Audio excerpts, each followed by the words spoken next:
झाला का दशरथ घास कापून? चाललाय काय हो, बरेच मंडळी विचारित राहतात का दशरथ घासाची लागवड नेमकं कशी केली पाहिजे, म्हणजे सरीला टोभून केली पाहिजे का वाफेत टाकून केली पाहिजे, तुम्हाला काय वाटतं?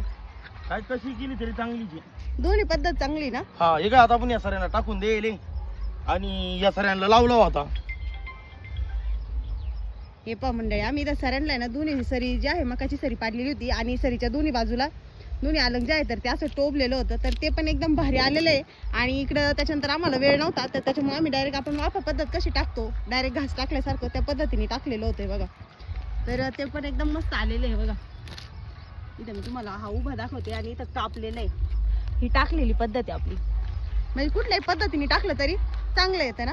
आता आपल्याला इकडे लावायचं हे, मग इथं कसं लावायचं ठरलं? बाया भेटल्या पाहिजे ना लावायला. बघू ना मग काय- मग ते मग सरी टाकू काढून घेऊ हा, आणि त्या सरी मध्ये टाकून घेऊ. सरी टाकून द्यायचं का असं? हा हे इथं तुम्ही कापू काही राहिले. व्यवस्थित आलेलं सरी मध्ये पण. म्हणजे आणि काय वाढ होतं पण सरी व्यवस्थित टाकल्यानंतर आहे ना विषय असा आहे, जर आपण बी येऊन दिलं नाही त्याला हा तर काहीच अडचण नाही, त्याला 5 वर्ष टेन्शन नाही. आपण यावर मिळून जाऊ येऊ शकतो हा, कापायला. ते आहे. म्हणजे यावर मिळून इथून कापू शकतो, इथून कापू शकतो. पण जर बी आलं आणि ते बी पडलं तर वरमेव सुद्धा होणार आहे, सगळीकडे होणार आहे. ते तर आहे. मग कापायला थोडीशी अडचण येणार आहे. वाफ्यात पण टाकलं तरी पण तर वरमेव तोच- जाऊन कापून घेता येतो. हा. सगळं सोपं आहे, काय अडचण नाही. फक्त एवढे लावायला लय टाइमपास होतो, लय टाइमपास नाही झाला पाहिजे. वेळ जातो लावायला टोबून.